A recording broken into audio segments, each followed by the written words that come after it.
A supercharged 4-cylinder? Okay.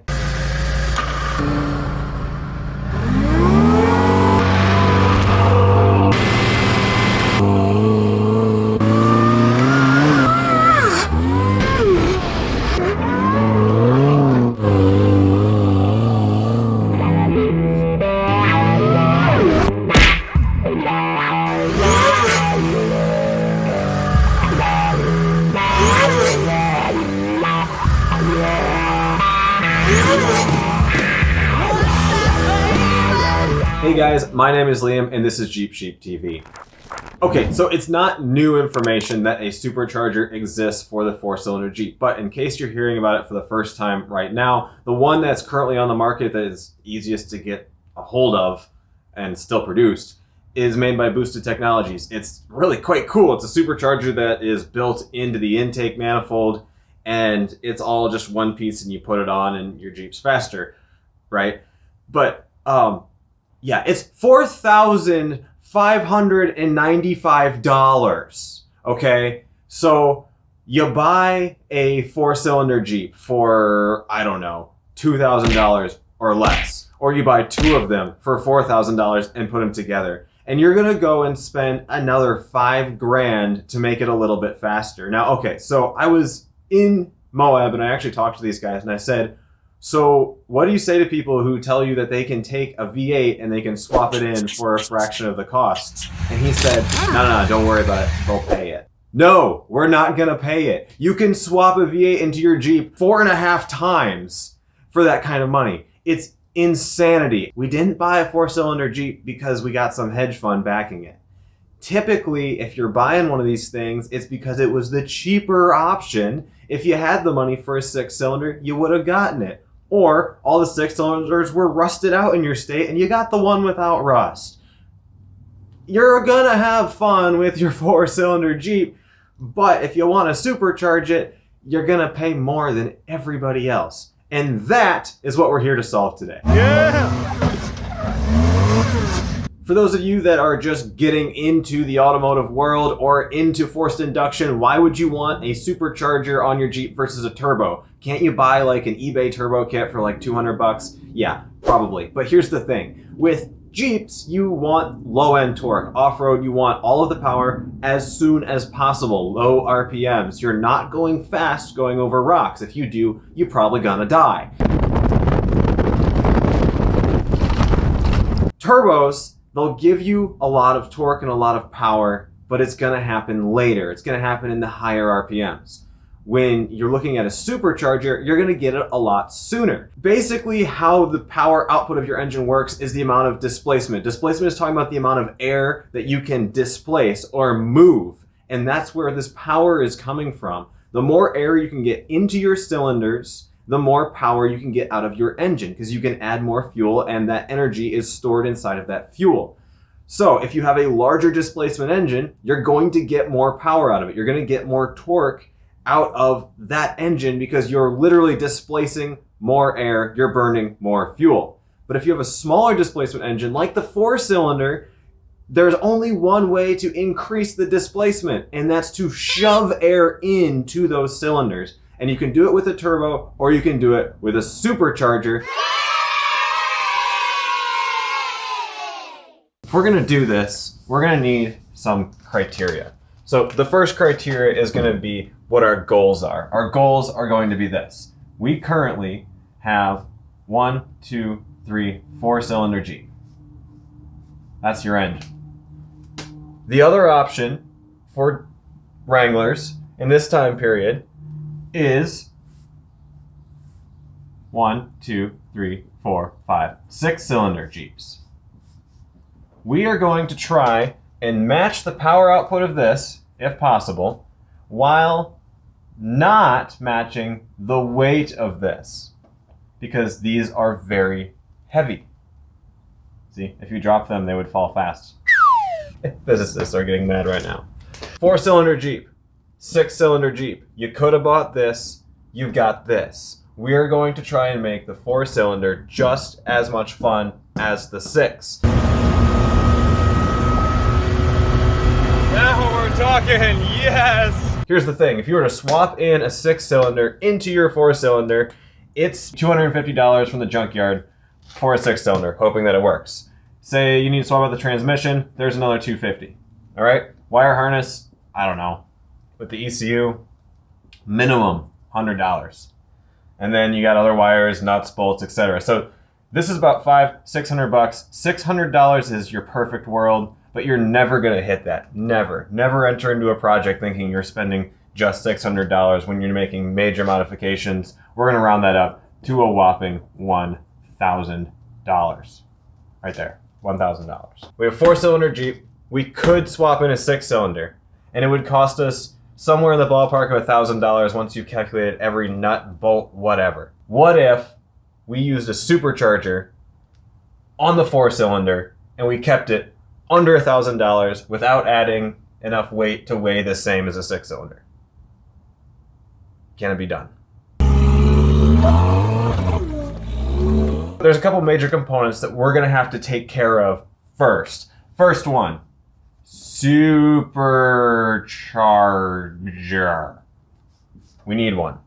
How are we gonna get a supercharger? Now there's some options here. We can buy one, say a new one, and that blows the budget. That is larger than $1,000. So that's out of the question. We can buy a kit, and that is $4,595. So that's out of the question. Or we can start looking at the junkyard. But here's the problem. We need something that is the right size, shape, and displacement. Oh, and here's the thing. Your cost is going to go up exponentially the more custom fab work you have to do. So it also needs to have as many matching components as possible. And so this is what I've done. I've scoured the internet for all options of superchargers, and I've come across which ones are the coolest. Well, first of all, we need to look at vehicles that have a 4-cylinder of similar displacement. Putting a massive supercharger on here, no, we're just not going to do that. That's crazy. So we have the Toyota. I'm going to spell this wrong. Ready? Privia. It's a minivan. It looks kind of like this.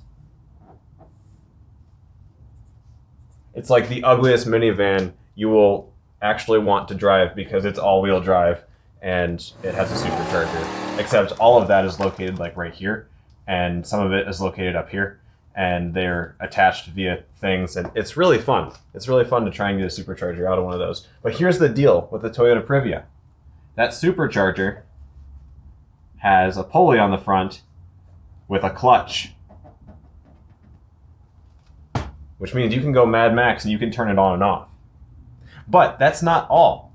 There is the Mercedes SLK230.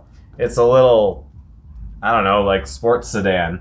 And that has a 2.3 liter 4-cylinder with a supercharger that is clutched. And here's the thing, it has the exact same belt as your Jeep. Ready for this? Belt. And so this is the one we're gonna go with. You can get a supercharger out of the junkyard for 75 to 100 bucks. Or you can buy this on eBay for like 300 bucks. And that's what I had to do because I live in Detroit. We don't have a lot of foreign cars in the junkyard. Go figure.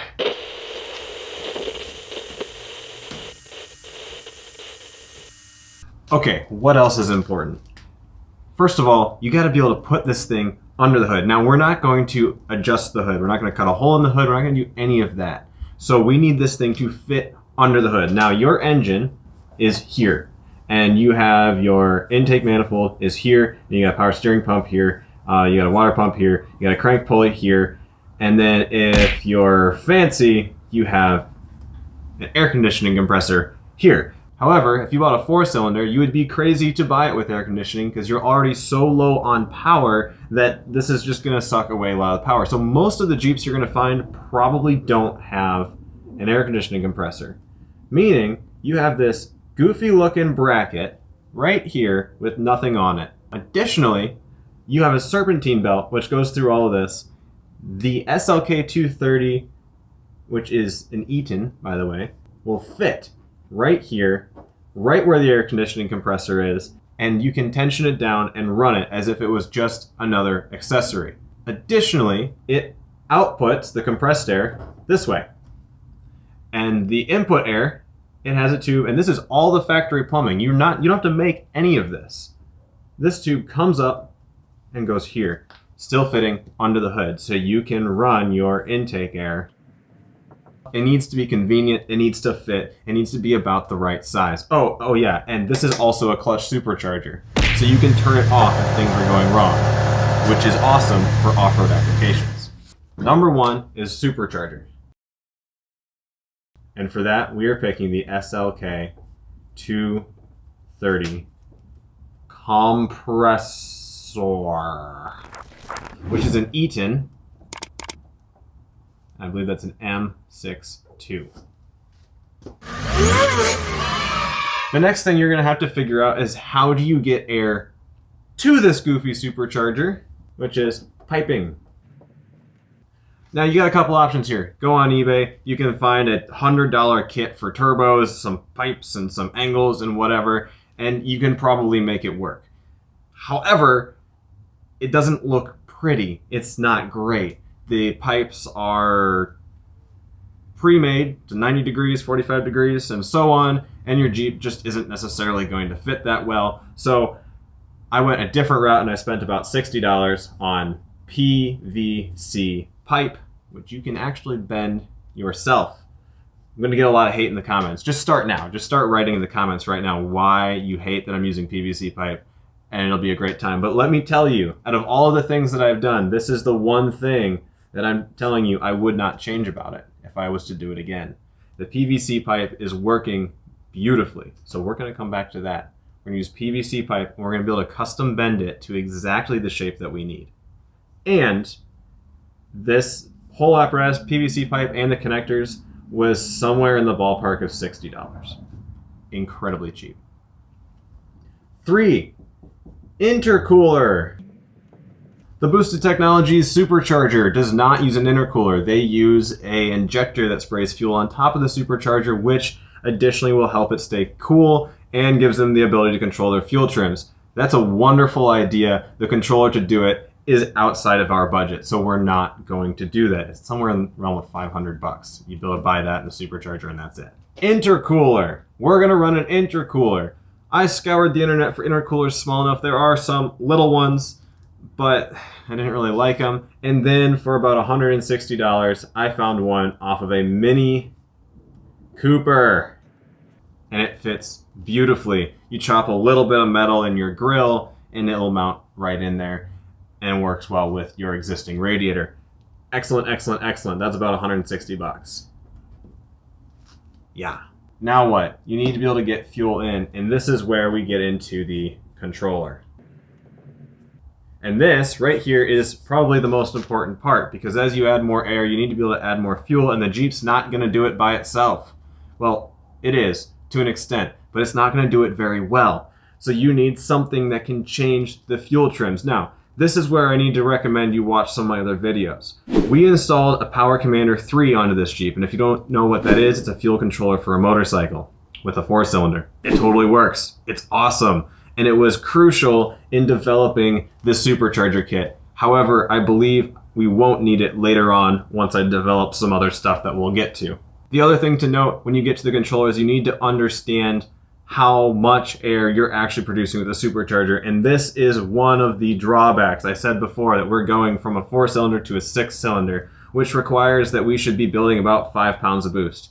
We're not. We're building about 3 because somebody calculated the pulley diameters wrong, and the clutched pulley on the supercharger is a little bit bigger than I'd prefer, but we'll talk more later that it still improves the crap out of this Jeep. And honestly, without going too far, you're mitigating a lot of risk by staying at lower boost pressures.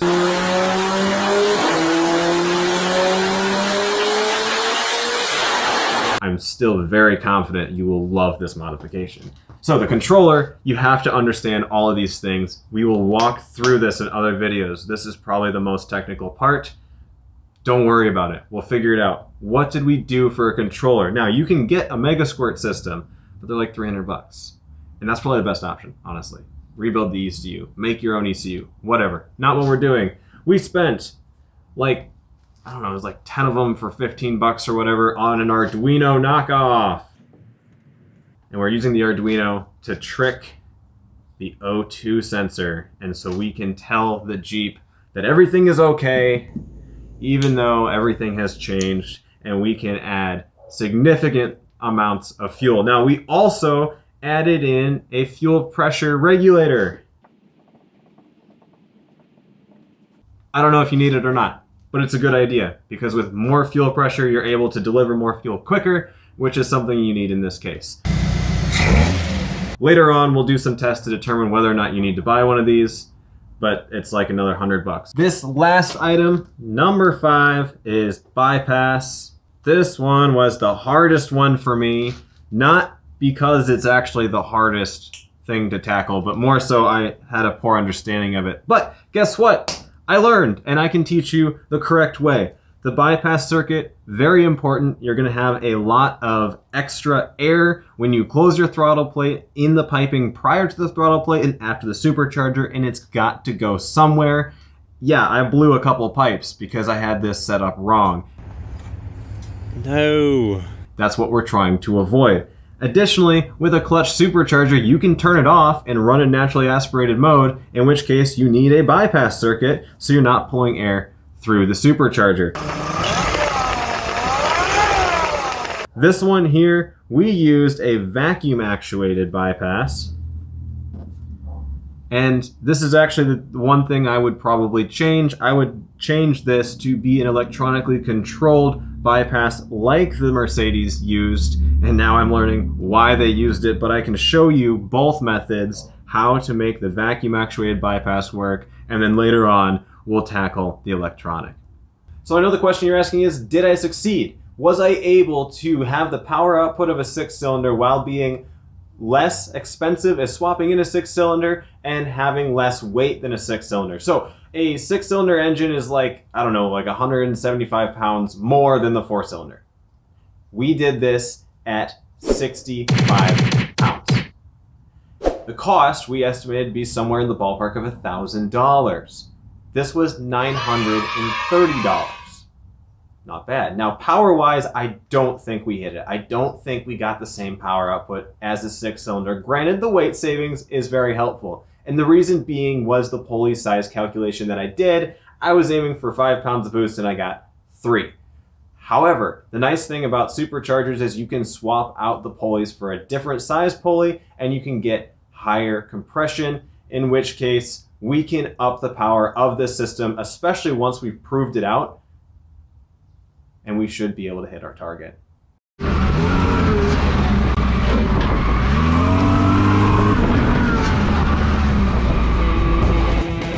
Now, like all great YouTube videos, this is the part of the show where I try to sell you a bunch of stuff. No, cut it down. That's not happening. That's not happening here. Not in this project, not even a little bit. This is a budget project and it's super DIY. There are so many things that you can do different from me. I'm not gonna try and sell you the adapter plate or whatever, unless you really want one, I guess. So what is gonna happen next? We're going to go through a series of videos. I'm going to show you to the best of my ability, step by step, how you can do this exact same project. I'll even show you areas where I didn't do so great and places that you can actually improve upon my process, improve upon the things that I have done. And at the end of this, you're gonna fill the comment sections with all the cool things you guys did. The 4-cylinder Jeeps are going to be everyone's favorite, and they'll be all over Moab and all over the Rubicon, and everyone will be asking who started this crazy supercharger trend. And no one will know because, I mean, what, this is a tiny channel, let's be honest. No, this is so great. So this is what you have to do. You've got to hit the subscribe button. I have so many more videos I'm producing about this. And like I said, all of this I'm giving to you for free. If I can make a diagram of it, I'm going to give it to you. I'll tell you where to find it. We're not charging you for these kinds of things. Later down the road, if there's a controller or something and you're struggling to make it, sure, maybe I will sell them to you. But For right now, I'm going to teach you every nut, bolt, screw, wire, whatever. I'll show you how I got it into my Jeep so you can do it to yours.